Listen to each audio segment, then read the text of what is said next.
আসসালামু আলাইকুম সম্মানিত দর্শক, কেমন আছেন? আমি মোহাম্মদ জাকারিয়া, চিকিৎসক, মোটিভেশন স্পিকার। আপনাদের মাঝে স্বাস্থ্য বিষয়ে আলোচনা নিয়ে আসলাম। বিভিন্ন সময় বিভিন্ন ধরনের আলোচনা নিয়ে আসি। আজকে আপনার স্বাস্থ্য বিষয়ে টিপস। তো বন্ধুরা, আপনারা প্রথম থেকে শুরু করে না টেনে অবশ্যই মনোযোগ সহকারে শুনবেন, তাহলে স্বাস্থ্য বিষয়ে আপনারা বুঝতে পারবেন। আজকের মূলত আলোচনা ওই বিষয়ে যাদের হিউজ পরিমাণ গ্যাস বা প্রচুর পরিমাণ গ্যাস কিছু খেতে পারে না, বা প্রচুর গ্যাস হয়ে থাকে, বা ব্যথা হয়, পেটে ব্যথা হয়, ছোট বড় মাঝারি, তাদের জন্য। তো বন্ধুরা, প্রথমে আপনি একটা লাইক দিবেন, সাবস্ক্রাইব করবেন, নোটিফিকেশন অন করুন, তাহলে স্বাস্থ্য সম্পর্কে প্রথমে আপনারা শুনতে পাবেন। তাহলে বন্ধুরা মনোযোগ সহকারে শুনুন, কেন আমাদের এই ধরনের হিউজ পরিমাণ গ্যাস হচ্ছে, কেন আমাদের এই ধরনের ঝামেলা হচ্ছে, কেন প্রতিনিয়ত আমরা সমস্যার মধ্যে পড়তেছি। তাহলে দেখেন, আমাদের যাদের হিউজ পরিমাণ গ্যাস, সেই ক্ষেত্রে আমাদের করণীয় কি? আমরা অন্তত খালি পেটে অন্তত আমরা পানি খাবো, পানি পান করবো। পানি তো খাওয়া যায় না, পানি পান করতে হয়। এই জিনিসটা আমাদের ভুল করা যাবে না। আর একটা বিষয় হচ্ছে যে যাদের আপনার দেখা গেছে যে আইবিএস বা অন্যান্য বা হিউজ পরিমাণ গ্যাস, তাদের ক্ষেত্রে আমরা কিন্তু এলোমেলো ওষুধ খাই। এলোমেলো ওষুধ কিন্তু কোথাও খাওয়া যাবে না। এলোমেলো ওষুধ খেলে কিন্তু সমস্যা পরবর্তী দেখা যাবে যে আপনার লাঞ্চ বা অন্যান্য হয়তো ফোটা হয়ে গেছে, সমস্যা। আমরা হয়তো একটা দুইটা বা ইসোমোপ্রাজল বা আপনার রেবিপ্রাজল বা প্যান্টোপ্রাজল বা ডাক্তারের পরামর্শ অনুযায়ী ছাড়াই খাই। এ ধরনের ঝামেলা বা সমস্যা হলে আপনার স্বাস্থ্য কমপ্লেক্সে যাবেন।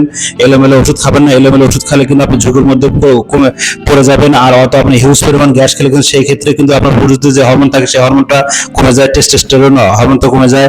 আর ছোট বাচ্চাদের ক্ষেত্রে যেটা বলতেছি সেটা হচ্ছে যে আপনার ছোট বাচ্চারা যারা আপনার আছে, তাদের ক্ষেত্রে আপনার বলতেছি যে তাদের ক্ষেত্রে তাদের এলোমেলো বাইরে হয়তো চিপস বা বিভিন্ন জিনিস খাওয়াচ্ছেন, যেগুলো আপনার সমস্যা বা দেখা যাচ্ছে যে নষ্ট হয়ে গেছে বা বিভিন্ন, সেই ক্ষেত্রে কিন্তু আপনার বাসি হয়ে যায় বা সমস্যা হচ্ছে, সেখান থেকে কিন্তু আপনার প্রচুর পরিমাণ গ্যাস হয়ে যায়। সেই ক্ষেত্রে কিন্তু আপনার হিউজ পরিমাণ গ্যাস হয়ে যায়, তখন কিন্তু পেটে ব্যথা করে, অন্যান্য সমস্যা হয়। এগুলো খেলে কিন্তু আপনার গ্যাস হয়। আর গ্যাস থেকে আপনার বাঁচার উপায়, আপনার নিয়মতান্ত্রিক চলতে হবে। অবশ্যই আপনাকে বাচ্চা ছোট বড় সবাই যেন আপনার 8 থেকে 10 ঘন্টা অবশ্যই ঘুম হয়, এদিক লক্ষ্য রাখতে হবে। এবং 3 লিটার আপনার মাস্ট বি আপনার পানি অবশ্যই পান করবেন। এগুলো নিয়ম ফলো করলে আপনারা চলতে পারবেন। আমার এই 100 বছরের প্রতিষ্ঠান মরহুম বিরাজ হোসেন উনি চালু করেছিল। তারপর আমার পিতা মরহুম উনিও ডাক্তার জয়নাল আবেদিন বুলবুল, উনি জেনারেল ফিজিশিয়ান, উনি এখানে 48 বছর ডাক্তারি করেছেন। তারপর আমি চিকিৎসক জাকারি হিসেবে আপনাদের মাঝে আসছি।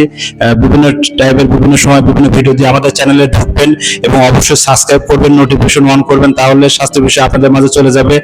বন্ধুরা, বিভিন্ন সময় বিভিন্ন ধরনের স্বাস্থ্য নিয়ে আসে, আপনারা কমেন্টে লিখবেন, অবশ্যই লিখবেন এবং বলবেন কি রিলেটেড আপনার ভিডিও চান। আর যেটা বলতেছিলাম যে আপনার এই গ্যাস থেকে নির্মূল হওয়ার জন্য আপনাকে নিজেকে নিজে ভালোবাসতে হবে এবং 30 মিনিট রোদে যেতে হবে, কায়িক পরিশ্রম করতে হবে। কারণ আমরা কিন্তু খাই, কিন্তু আমাদের কিন্তু হজম শক্তি কিন্তু নাই, কারণ আমাদের রোবোটিক জীবন হয়ে গেছে।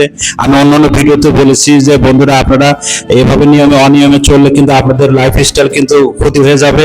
আপনারা নিয়মের মধ্যে চলেন, আর আপনারা 30 মিনিট অন্তত কায়িক পরিশ্রম করেন, শরীর থেকে একটু আপনার দূষিত টক্সিন গুলো বের করতে হবে। তাহলে এইভাবে নিয়মে চললে আপনার পরবর্তীতে আপনার স্বাস্থ্য ভালো থাকবে, আপনার সুস্বাস্থ্য। এবং সবচেয়ে বড় কথা, ডাক্তাররা যতই বলুক, আপনি নিজের প্রতি নিজে খেয়াল রাখতে হবে। তো ভালো থাকবেন, সুস্থ থাকবেন। ধন্যবাদ।